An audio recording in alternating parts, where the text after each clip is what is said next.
Bismillahirrahmanirrahim. Alhamdulillahi alamin wa bihi nasta'in ala umuri dunya waddin. Wassalatu wassalam ala asyrafil anbiya wal mursalin sayyidina Muhammadin wa ala alihi wa ashabihi ajma'in. Qala al-musannif al-imam hujjatul Islam Abu Hamid Muhammad bin Muhammad al-Ghazali rahimahullah wa nafa'ana bi ulumih. Fa in qulta fal ayatu wal akhbaru tadullu ala anna syaubar riya muhbitun lis-sawab wa fi ma'nahu syaubu talabil ghanimati wat tijarati wa sairil huzuz. Faqad rawa Tawusun wa ghairuhu minat tabi'in anna rajulan sa'ala an-nabiyya sallallahu alaihi wasallam amma yastani'u ma'rufa aw qala yatasaddaqu wa yuhibbu an yuhmada wa yu'jar falam yadri ma yaqulu lahu hatta nazalat faman kana yarju liqa'a rabbih falya'mal 'amalan shalihan wa la yusyrik bi ibadati rabbih ahada wa qad kasada al-ajra wal hamda jami'a. Wa rawa Mu'adzun 'anin nabi sallallahu alaihi wasallam annahu qala adna ar-riya syirkun. Wa qala Abu Hurairah qala an-nabiy sallallahu alaihi wasallam yuqalu liman asyraka fi amalihi khudh ajraka mimman amilta lahu ila akhir.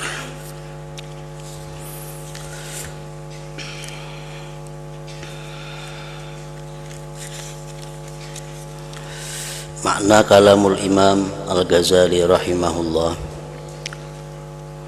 kalau kamu berkata ayat-ayat dan hadis-hadis menunjukkan bahwa campuran riya itu menghapus pahala dan semakna dengannya bercampur dengan mencari harta ghanimah waktu berperang, perdagangan sambil berperang sambil berdagang, dan keuntungan lainnya.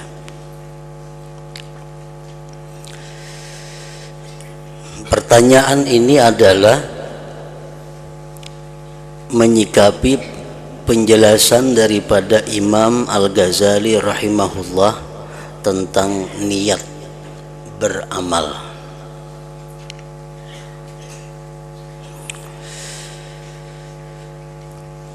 Dalam keterangan Imam Ghazali rahimahullah, beliau menjelaskan bahwa niat beramal itu ada 5 perkara. Kesimpulan yang kita baca beberapa minggu telah lalu, bahwa niat beramal terbagi kepada 5 macam. Yang pertama, niat beramalnya itu ikhlas, semata-mata menjunjung perintah Allah, tidak ada campuran yang lain. Inya puasa, inya bersedekah, inya umrah, inya naik haji, inya menuntut ilmu, semata-mata niatnya itu karena Allah. Tidak ada yang lain sedikit pun campurannya. Itu ikhlas, ngarannya murni. Nah, ini jelas sudah niat seperti itu diterima oleh Allah Subhanahu wa ta'ala. Jelas diterima oleh Allah. Yang kedua, seseorang berniat melakukan amal perbuatan ibadah karena Allah dan karena yang lain.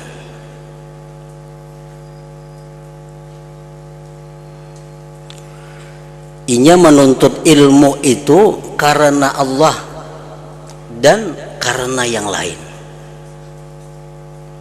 Tapi yang terbanyak itu karena Allah. Yang karena lain itu sedikit.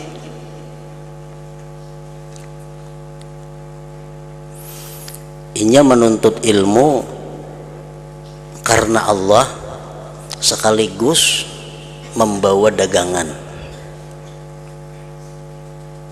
Tetapi walaupun dagangan itu kadada, tetap inya tulak, tetap inya berangkat menuntut ilmu.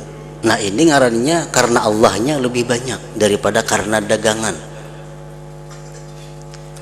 Nah yang ini menurut Imam Ghazali niatnya itu diterima oleh Allah, pahalanya. Cuma pahalanya itu kada sesempurna yang murni karena Allah semata. Berapa pahalanya tergantung sisanya itu. Jadi misalnya karena perdagangan 40%, karena Allah 60%, berarti putung 40, pahalanya cuma 20%. Pahalanya cuma 20%. Karena 40 pahala ikhlas ini khusus untuk menutupi perdagangan itu. Tak tinggal lagi cuma 20%. Nah ini masih baik.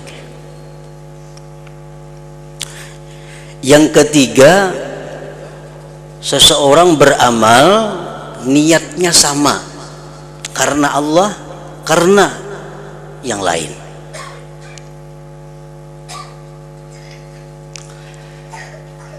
(50%, 50%).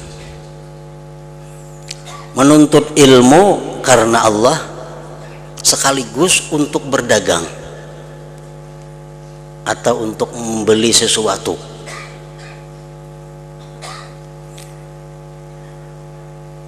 Kalau nya kadada jualan, inya kada tulak menuntut ilmu. Kalau kadirin yang dijualnya pacangan di situnya kada tulak menuntut ilmu. Tapi karena jualan ini ada, karena Allahnya ada, dua itu bergabung jadi satu, lalunya berangkat menuntut ilmu umpamanya. Jadi 50% niatnya nih.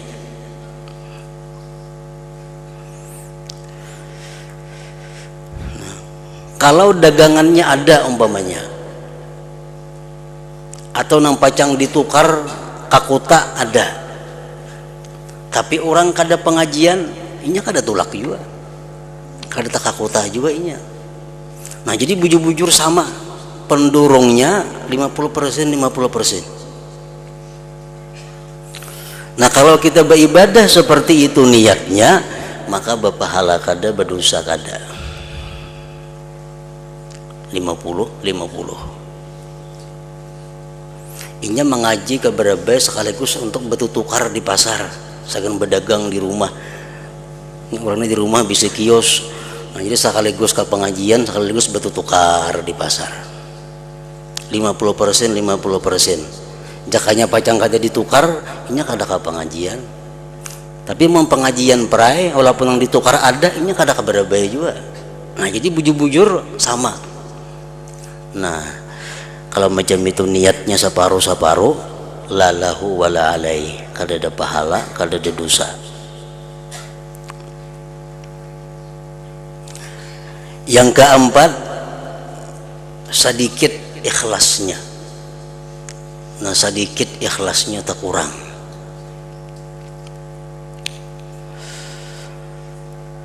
(60% karena yang lain, 40% aja karena Allah.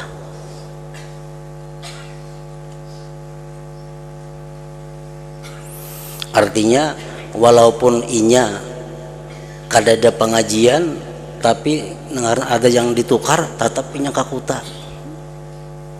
Tetap inya kakuta. Walaupun kada ada pengajian, tetap inya kakuta.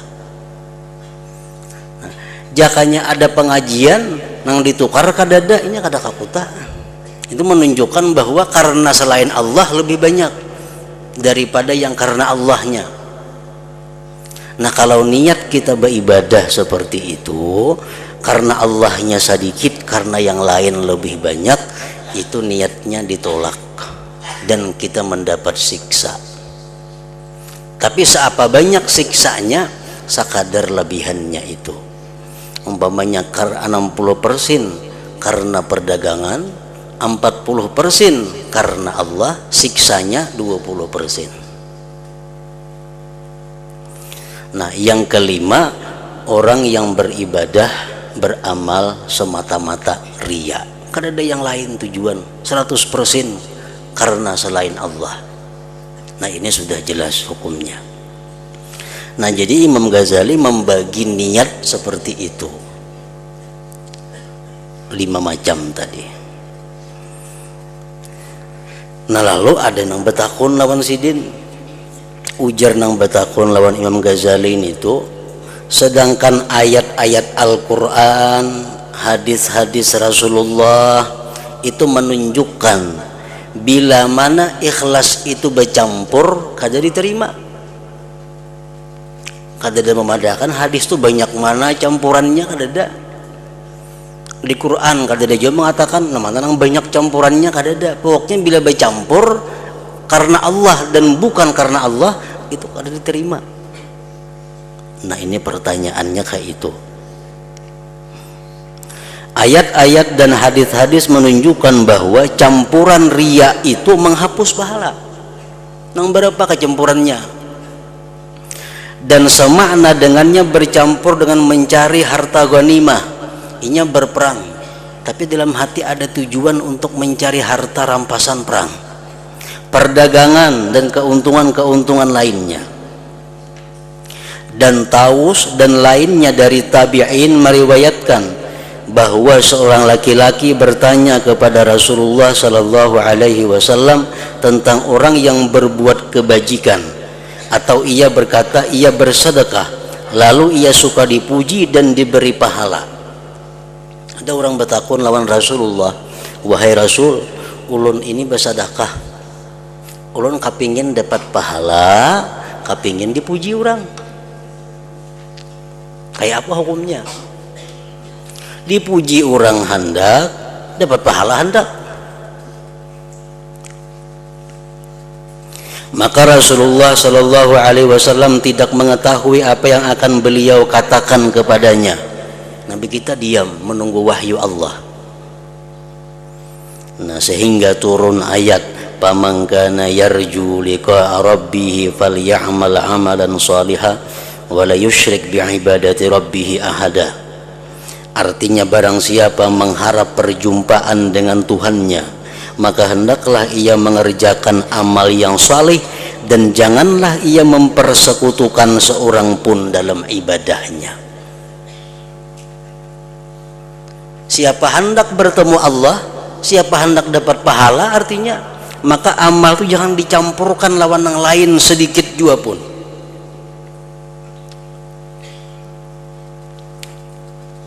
Jangan dicampurkan, jangan disekutukan kepada seseorang juga pun, kayak itu maksudnya. Dan sedangkan ia telah menghendaki pahala dan pujian semuanya. Dan Mu'adz meriwayatkan dari Rasulullah sallallahu alaihi wasallam bahwa beliau bersabda, adnar riya syirkun, artinya serendah-rendah riya adalah syirik. Walaupun sedikit aja campurannya sudah syirik. Abu Hurairah berkata, Rasulullah sallallahu alaihi wasallam bersabda, yuqalu liman asyraka fi amalihi khudh ajraka mimman amilta lahu.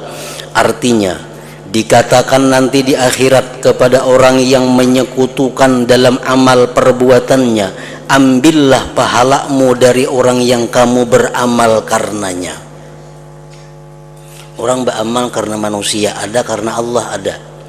Dari Tuhan di akhirat kaina pahala ikam ambil lawan pulan itu aja kada usah aku. Dan diriwayatkan dari Ubadah bahwa Allah Ta'ala berfirman dalam hadis kudusi, ana aghnal agniya anisyarika man amila li amalan fa asyraka ma'i ghairi wada'tu nasibi li syariki. Artinya, aku adalah sepaling kaya di antara yang kaya dari persekutuan. Barang siapa berbuat suatu amal bagiku, lalu ia menyekutukan bersamaku selainku, maka aku tinggalkan bagianku untuk sekutuku. Allah kada menghiraukan amal ibadah nang bercampur karena Allah ada, karena yang lain ada. Abu Musa meriwayatkan bahwasanya orang Arabi datang kepada Rasulullah sallallahu alaihi wasallam, lalu ia berkata, "Ya Rasulullah, seorang laki-laki berperang karena kemarahan, dan seorang laki-laki berperang karena keberanian, dan seorang laki-laki berperang agar diketahui kedudukannya. Maka siapakah di antara mereka yang di jalan Allah?" Maka Rasulullah sallallahu alaihi wasallam bersabda, "Man qatala litakuna kalimatullah hiyal ulia fahuwa fi sabilillah." Artinya barang siapa berperang agar kalimat Allah itu tinggi, maka ia di jalan Allah. Nang berperang karena menunjukkan keberaniannya, nang berperang karena ingin dipuji sebagai pahlawan, itu kada termasuk sabilillah.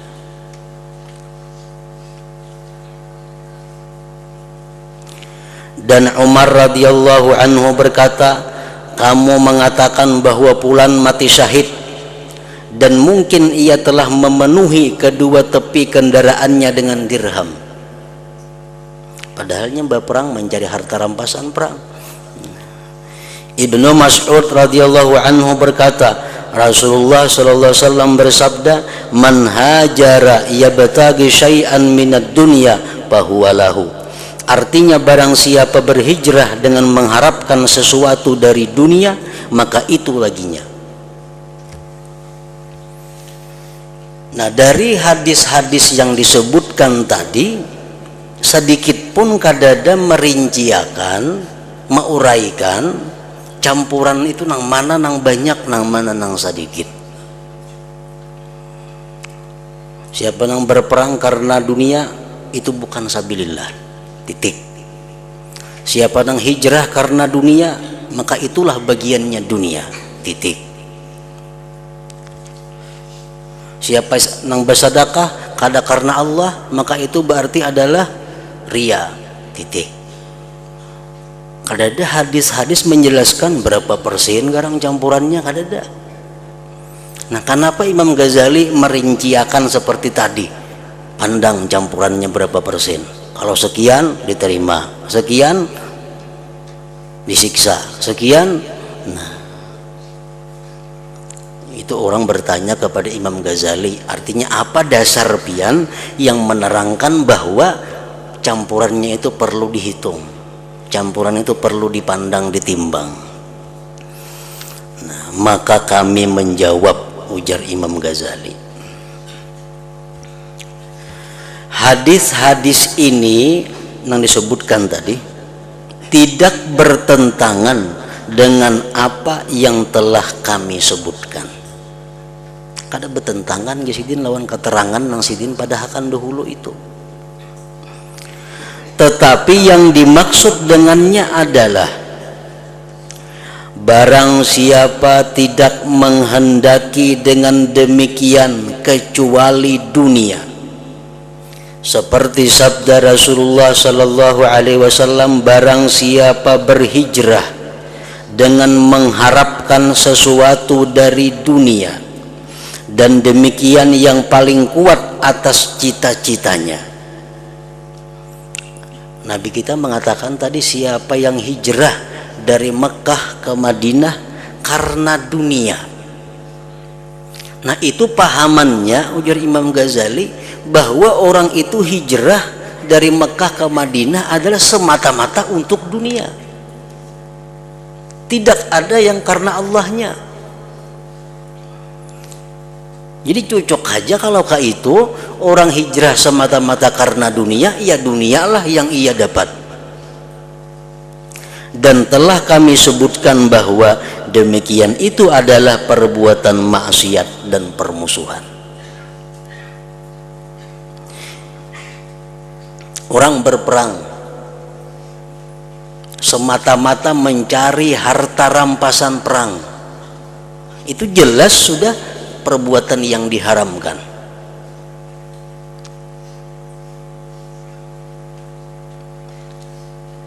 Bukan karena mencari dunia itu haram, bukan, tetapi mencari dunia dengan amal-amal agama itu haram. Sembahyang dengan tujuan supaya dapat kedudukan dunia, beribadah supaya tujuan dapat pengaruh dalam dunia, nah itu yang diharamkan. Karena dengan riya padanya dan merubah ibadah dari tempatnya. Adapun kata-kata persekutuan di mana itu disebutkan Allah tidak akan menerima niat yang bersekutu. Kalau kita beribadah karena Allah dan karena selain Allah, Allah kada menerima. Bersekutu. Nah, kata-kata bersekutu itu, ujar Imam Ghazali, maka itu mutlak untuk persamaan. Kata-kata bersekutu itu artinya 50%, 50%. Dan telah kami jelaskan bahwa apabila dua maksud sama, karena Allah 50%, karena yang lain 50%, maka keduanya saling berlawanan dan tidak ada manfaat baginya dan tidak ada mudarat atasnya, maka tidak seyogianya diharapkan pahala atasnya.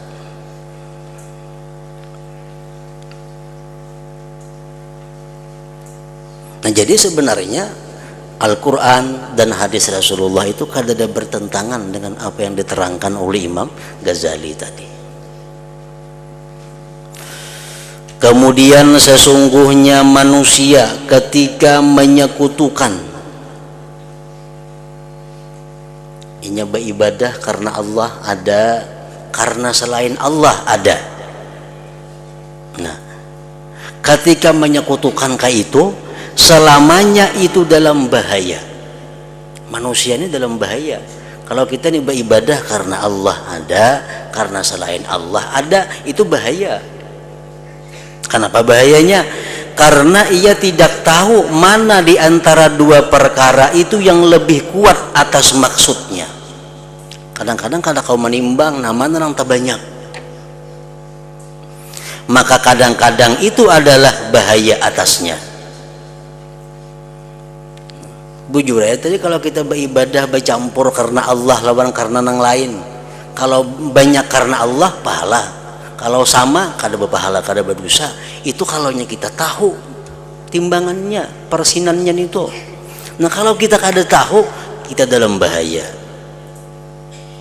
Karena itulah Allah berfirman, "Pamangkana yarju liqa'a rabbih falyamal 'amalan shalihan wa la yusyrik bi'ibadati rabbih ahada."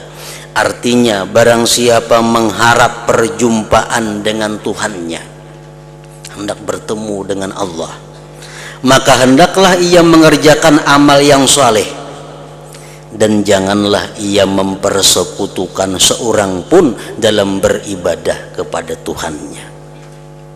Maksudnya adalah perjumpaan lawan Allah tidak dapat diharapkan dengan persekutuan. Kalau kita nih beramal karena Allah ada, karena yang lain ada, itu kadang-kadang diharapkan kita bisa bertemu Allah. Di mana yang terbaik keadaan-keadaannya adalah saling, di mana yang terbanyak keadaan-keadaannya adalah saling menggugurkan.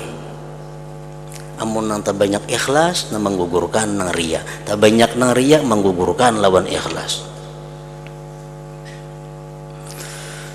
Dan boleh dikatakan juga kedudukan mati syahid tidak dapat dicapai kecuali dengan ikhlas dalam berperang.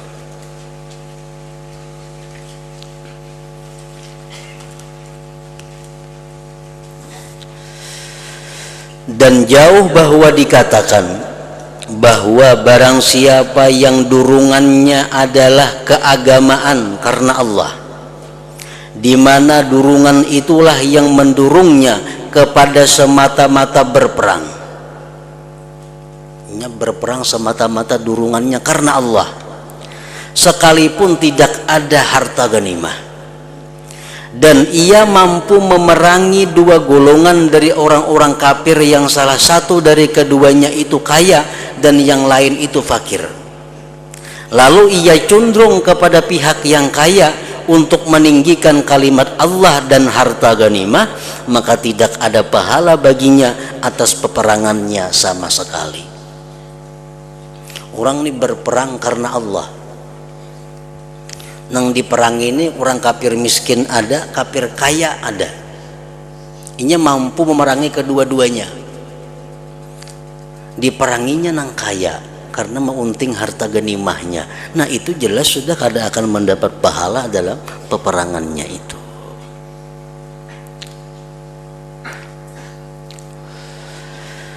Dan kami berlindung kepada Allah bahwa perkara itu seperti demikian.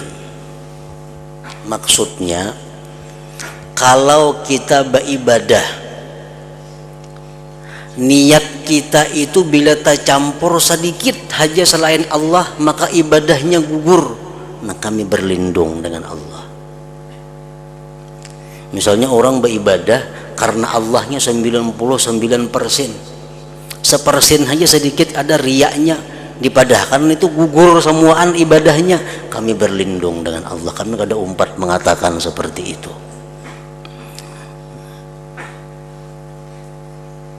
Ibadah mesti 100% maka ikhlas.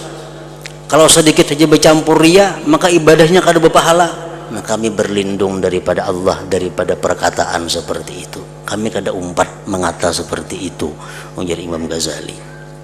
Sesungguhnya ini adalah kesempitan dalam agama. Ini mempersulit agama ngarannya. Sulit kita beribadah 100% maka karena Allah. Kalau ada yang lain-lainnya, bila ada yang lainnya gugur pahalanya, sulit itu. Sesungguhnya ini adalah kesempitan dalam agama dan tempat masuknya keputusasaan atas kaum muslimin. Putus asa orang kayaknya beribadah, sedikit saja gugur ibadah pahalanya, sedikit saja nggak ada beribadah lagi orang sama sekali.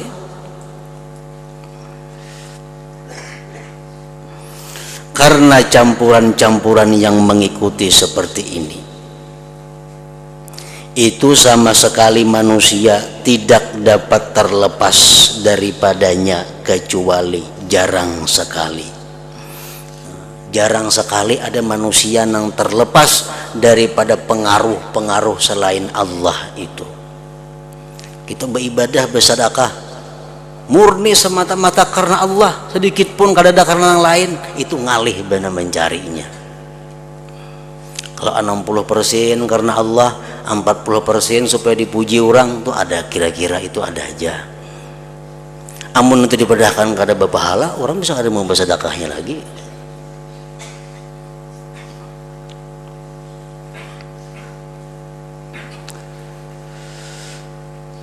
Maka pengaruh ini pada pengurangan pahala. Nah pengurangan aja. Orang bersedekah 10.000 rupiah karena Allah lebih banyak, riyaknya ada juga sedikit, nah kurang pahalanya, kada menghapus sama sekali. Nah itu orang naik haji karena Allah ada, tapi hendak sambil berlapang-lapang di situ muyak lawan di kampung, ada juga sedikit nih tuh. Nah ada aja pahalanya, cuma kurang daripada yang sempurna karena Allah. Nah, jangan dipadahkan kada berpahala sama sekali. Adapun pada penghapusan pahala maka tidaklah demikian. Menghapus sama sekali pahala kada macam itu artinya.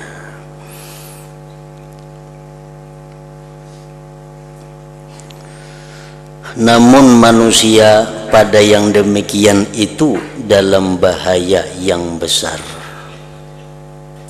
Walaupun tadi sudah dipadahkan bercampur tuh, kalaunya banyak nang baik berpahala aja, pahalanya kurang, tapi tetap ada pahala, tapi itu ada bahayanya. Karena ia kadang-kadang menduga bahwa pendorong yang lebih kuat adalah kasat mendekatkan diri kepada Allah.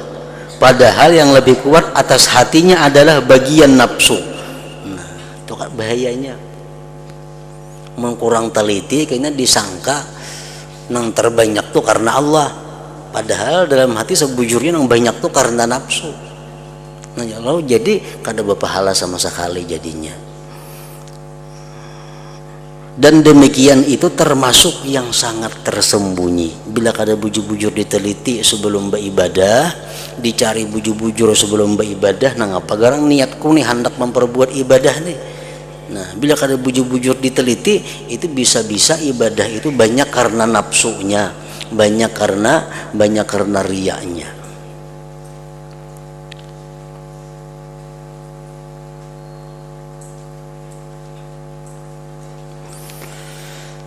Maka tidak hasil pahala kecuali dengan ikhlas.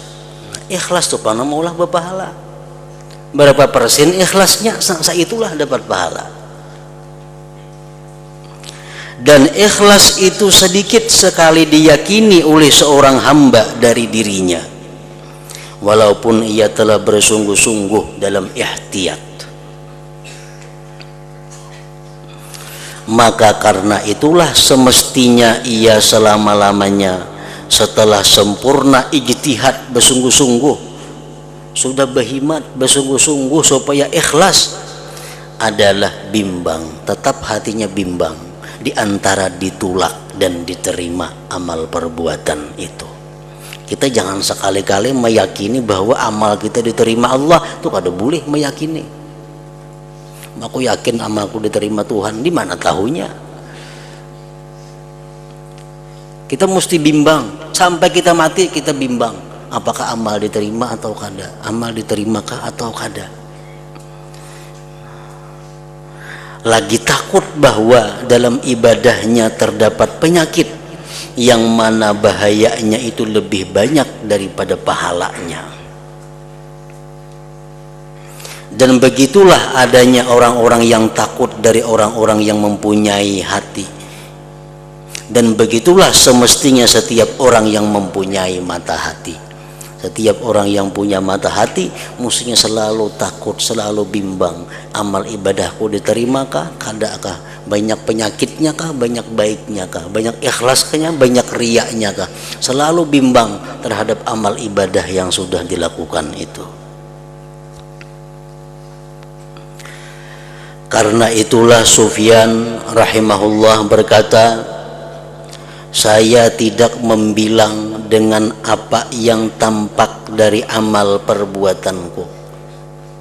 Jadi Sufyan Sauri, amal ibadahku nang kaliatan orang tuh ku anggap pasal ada berpahala semua itu sudah. Kayak itu maksudnya. Lebih baik anggapan macam itu daripada anggapan berpahala. Karena anggapan berpahala dalam dunia, di akhirat pas kada ada pahalanya. Nah, kalau dalam dunia kita menganggap bahwa ibadah kutukar berpahala, tapi di akhirat karena ada pahalanya, nah itu keberuntungan yang besar. Saya tidak membilang dengan apa yang tampak dari amal perbuatanku.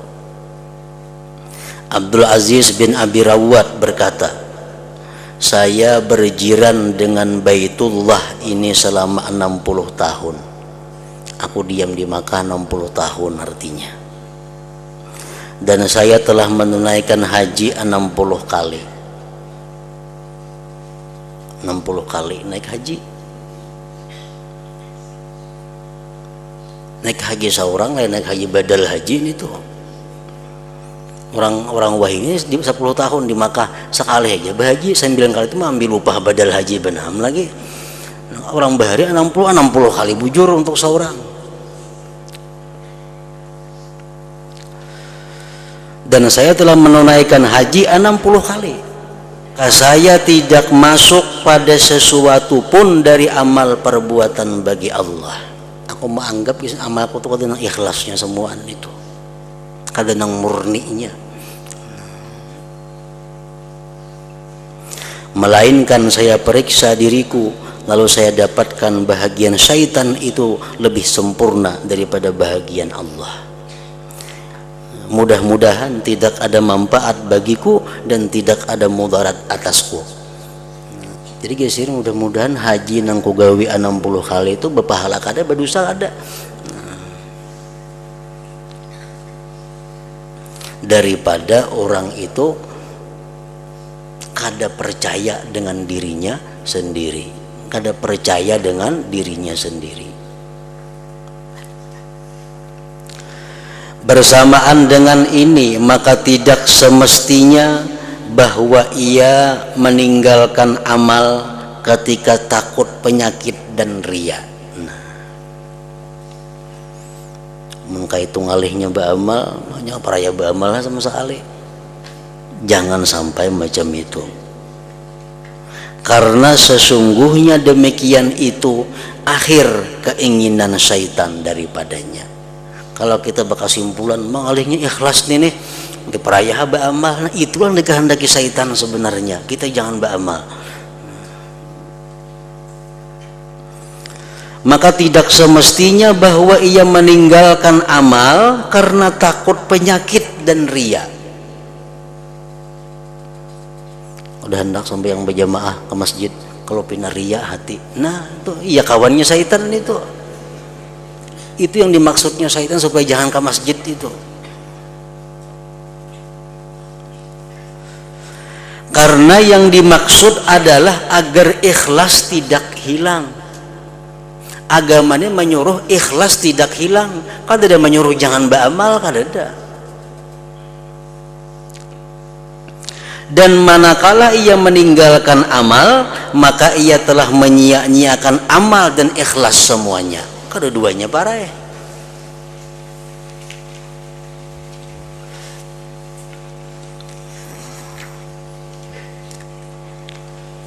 Jadi beramal walaupun riya tarusakan beramal sambil usaha ada untuk mengurangi riyanya itu sampai yang menangnya adalah ikhlas karena Allah.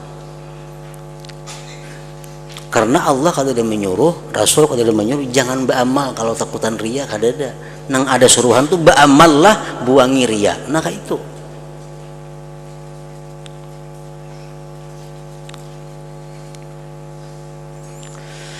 Dan telah diceritakan bahwa sebagian orang miskin berkhadam kepada Abu Sa'id Al-Kharraz dan ia ringan dalam segala pekerjaannya. Orang ini berkhadam lawan syekh ini rajinan luar biasa. Lalu Abu Sa'id berbicara tentang ikhlas pada suatu hari di mana ia menghendaki keikhlasan segala gerakan. Maka orang miskin tersebut mulai mencari hatinya pada setiap gerakan dan ia menuntutnya dengan keikhlasan. Jadi khadamnya syekh ini rajinan orangnya, semuaan digawi. Satu hari syekh berbicara dengan tentang ikhlas. Ujar syekh, setiap gerakan tuh perhatikan ikhlasnya. Lalu si khadam tadi memakai itu, hendak begawi ikhlas kada, oh kada jadi begawi. Ikhlas kada, hendak bersapu ikhlas kada jadi bersapu kalau pinaria.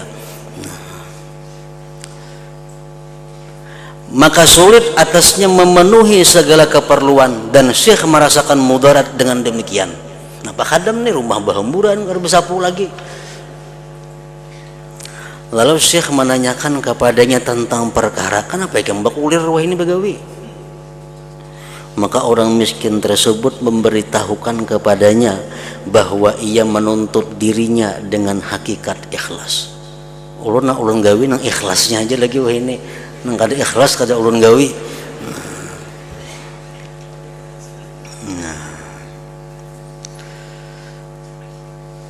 Bahwa ia menuntut dirinya dengan hakikat ikhlas dan bahwa ia lemah daripada ikhlas dalam kebanyakan pekerjaannya, maka ia meninggalkannya.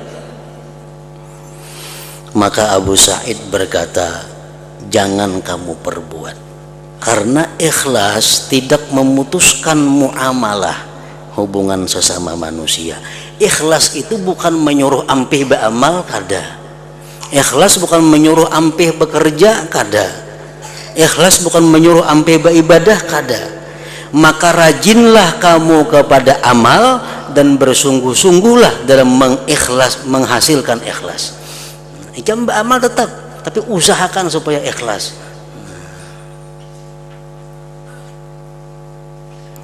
Maka saya tidak mengatakan kepadamu tinggalkanlah amal, dan hanya saja saya mengatakan kepadamu ikhlaskanlah amal. Nah, jadi ini merupakan tempat di mana syaitan mudah menggoda orang-orang yang lemah kemampuan ilmunya. Banyak kita mendengar perkataan-perkataan seperti itu. Al-Fudail telah berkata, meninggalkan amal disebabkan makhluk adalah riya. Itu sudah riya. Karena mereka mudah hendak bersedekah, orang ada khawatir kalau pina riya, itu sudah riya. Itu sudah riya. Meninggalkan ibadah karena manusia itu riya sudah ngarannya. Bersedekah aja cuma usahakan supaya ikhlas. Meninggalkan amal disebabkan makhluk adalah riya, dan melakukan amal karena makhluk adalah syirik ngarannya. Ja'alanallah minal ulama'il amilin al-mukhlisin wa sallallahu ala sayyidina Muhammadin wa ala alihi wa sahbihi wa sallam walhamdulillahi rabbil alamin.